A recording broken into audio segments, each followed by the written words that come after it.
Devara part 1 the upcoming junior NTR mass action extravaganza, जिसके first glimpse ने काफी ज्यादा एंटिसिपेशन क्रिएट करी है फैंस के बीच में इस फिल्म के लिए। Stunning visuals, intense action sequences end of course the roaring screen presence of junior NTR. And artistic sense में भी ये ग्लिम्स काफी ज्यादा क्रिएटिव है। लेकिन फिल्म किस बारे में है और क्या है, इसका एग्जैक्ट आइडिया हमको ये टीजर नहीं देता है, लेकिन इसमें काफी कुछ डिटेल्स हैं जिसके बेसिस पे हम आइडिया तो लगा ही सकते हैं। ऑल्दो टीजर देख के ये आइडिया लगता है कि ये फिल्म मोस्टली समुद्र के अराउंड बेस्ड होगी, लेकिन क्या ये पायरेट स्टोरी है या क्या है, इसका हमें कोई आइडिया नहीं। तो आज की इस वीडियो में हम करेंगे देवरा पार्ट 1 के फर्स्ट ग्लिम्स के ऊपर इन डिटेल डिस्कशन। इसका ब्रेकडाउन करेंगे कुछ हिडन डिटेल्स के लिए। तो बिना कोई टाइम वेस्ट किए शुरू करते हैं। Stay tuned.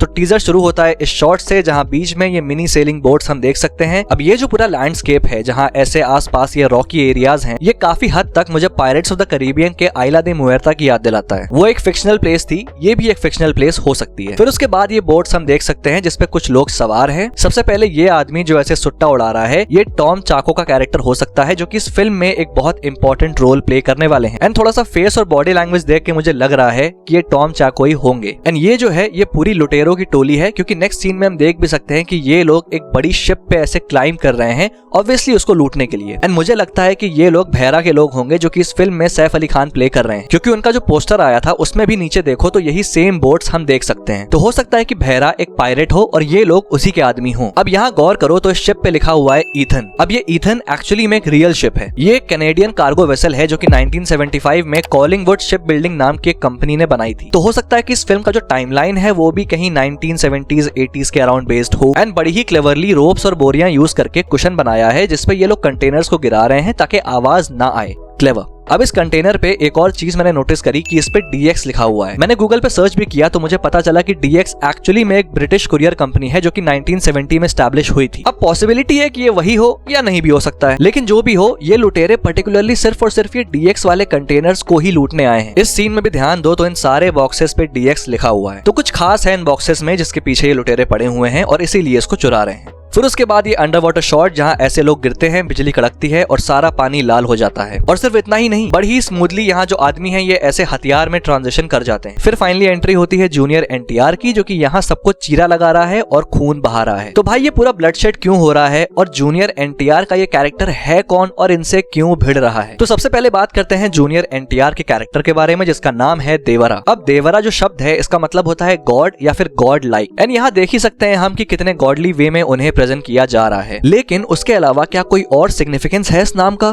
एग्जैक्टली ये है कौन? क्या कोई वॉरियर है या एक्चुअली में कोई डेमिगॉड है? अब इस फिल्म के जो डायरेक्टर हैं कोरतला सिवा, उन्होंने एक प्रेस मीट में देवरा के कॉन्सेप्ट को एक्सप्लेन करते हुए कहा कि ये फिल्म एक फॉरगॉटन इंडियन कोस्टल लैंड पे सेट है। एंड जो लोग हैं इस लैंड पे they are very closer to peace, यानी कि बहुत शांति से रहते हैं। But at the same time ये लोग बहुत निडर लोग हैं जो कि ना ही मौत से डरते हैं और ना ही भगवान से। लेकिन फिर ये डरते किस चीज से हैं? अब ये डिस्क्रिप्शन एक बहुत ही इंपॉर्टेंट इन्फो है रिगार्डिंग देवरा पार्ट 1, और इसी डिस्क्रिप्शन के बेसिस पे मेरी एक थ्योरी आती है कि भाई देवरा पार्ट 1 किस बारे में हो सकती है। तो जैसा कि हम देख सकते हैं कि यहाँ जो फाइट हो रही है ये एक सी शोर पे हो रही है। अब जिस फॉरगॉटन कोस्टल लैंड की बात कोरतला सिवा कर रहे थे, हो सकता है कि यही वो कोस्टल लैंड हो। एंड देवरा उसी कोस्टल लैंड पे रहने वाले उन आदमियों में से है जो कि मौत या भगवान किसी से नहीं डरते। अब यहाँ जिनसे ये लड़ रहा है ये पायरेट्स ही होंगे। तो कुछ ऐसा हो सकता है कि ये जो कोस्टल लैंड है और इसके आसपास का जो ये पूरा समुद्र है, यहाँ पे कोई खास रिसोर्स हो सकता है या फिर कोई बहुत बेशकीमती चीज हो सकती है जिसके पीछे भैरा यानी कि सैफ अली खान का कैरेक्टर पड़ा हो। एंड देवरा जो है वो इसी कोस्टल लैंड का डिफेंडर है, और सिर्फ लैंड का नहीं बल्कि आसपास के समुद्र का भी, क्योंकि इस टीजर में भी जो सॉन्ग बजता है उसके लिरिक्स हैं you never touch the sea, you never play with me. Kind of ये एक वार्निंग है कि भाई ये समुद्र का इलाका मेरा है और यहाँ पे जो भी कदम रखेगा उसका वही हाल होगा जो इस टीजर में जूनियर एनटीआर इन लोगों का करता है। एंड फर्दर गाने में लाइन है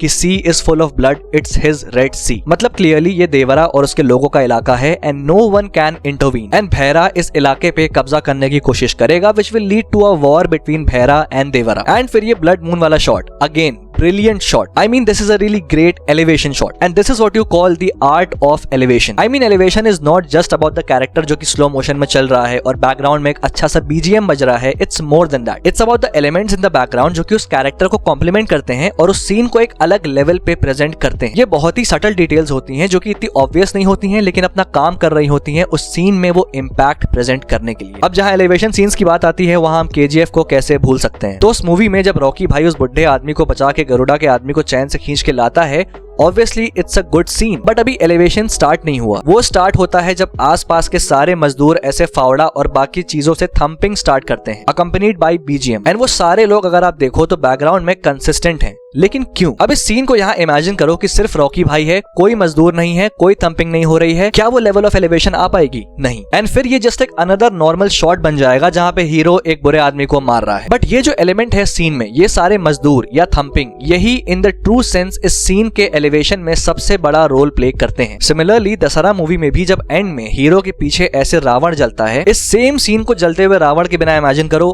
कुछ खास नहीं है। ऐसे ही ये पर्टिकुलर ब्लड मून शॉट, ये एक सिंपल शॉट हो सकता था जहाँ पे देवरा ऐसे आदमी को मारता, वो आदमी उड़ता और गिर जाता। लेकिन ये जो ब्लड ऐसे घूम के मून का अदर हाफ बनता है, this is what makes this scene iconic and works as an elevation scene. अब यही जो ब्लड मून वाला सीन है, इसको लेके मेरा एक इंटरप्रिटेशन है, मतलब ये सिर्फ मेरा पर्सनल इंटरप्रिटेशन है। एंड आई फील कि ये ब्लड मून देवरा के कैरेक्टर को रिप्रेजेंट करता है कि वो एक अच्छे इंसान के अंदर एक वायलेंट वॉरियर छुपा हुआ है। लाइक ये जो चांद है, ये रिप्रेजेंट करता है उसके कैरेक्टर के ब्राइटर और सॉफ्टर साइड को, और वहीं ये ब्लड रिप्रेजेंट करता है उसके कैरेक्टर के डार्क और वायलेंट साइड को। फिर टाइटल आता है फिल्म का, एंड आई लव कि कैसे इसका टाइटल उन्हीं सारे हथियारों से बना है जिसका इस्तेमाल देवरा करता है, एक्सेप्ट फॉर दिस वन। ये एक शिप को रिप्रेजेंट करता है। और फिर सबकी लाशें बिछाने के बाद देवरा ऐसे बैठ जाता है और फिर एक डायलॉग आता है कि इस दरिया ने मछलियों से ज्यादा खून और खंजर देखे हैं। एंड इस पर्टिकुलर सीन का एक विजुअल रिप्रेजेंटेशन हमको टीजर के स्टार्टिंग में मिलता है, जब ये पानी ऐसे लाल होता है एंड खंजर तैर रहे हैं, मतलब खून और खंजर। And I absolutely love this. Like this is what we call conviction from the end of director and how he presents things. And फिर डायलॉग खत्म होता है इस लाइन पे कि शायद इसीलिए इसको लाल समंदर कहते हैं, रेफरिंग टू द रेड सी। अब जो रेड सी है वो इंडियन ओशन का एक इनलेट है और इंडिया के किसी भी कोस्टल एरिया से उसका कोई वास्ता नहीं है। अब जैसा कोरतला सिवा ने कहा कि ये इंडियन कोस्टल लैंड पर बेस्ड कहानी है, तो उसमें रेड सी कैसे फिट होता है ये मुझे नहीं मालूम। अब ये भी हो सकता है कि रेड सी एक मेटाफर की तरह यूज हो रहा हो, क्योंकि जैसा मैंने बताया कि सॉन्ग में लिरिक्स हैं इट्स हिज रेड सी, तो मतलब ये पॉसिबल है कि इसको लाल समंदर इसलिए कहा जा रहा है क्योंकि यहाँ इतना खून बहता है। या शायद हो सकता है कि ये मूवी इंडियन ओशन में किसी आइलैंड पर भी बेस्ड हो। अब ये तो जब मूवी आएगी तब मालूम चलेगा। तो फिलहाल के लिए ये था ब्रेकडाउन देवरा पार्ट 1 के टीजर का। बाकी तुम्हारे पास कोई अगर डिटेल्स और थ्योरीज हैं तो कमेंट बॉक्स में लिख के जरूर से बताना। और हाँ, वीडियो पसंद आई तो लाइक कर देना, और अगर पहली बार आए हो तो सब्सक्राइब करना मत भूलना ऐसी और वीडियोस के लिए। Till then, this is a pop culture and signing off. We'll see you guys in the next video.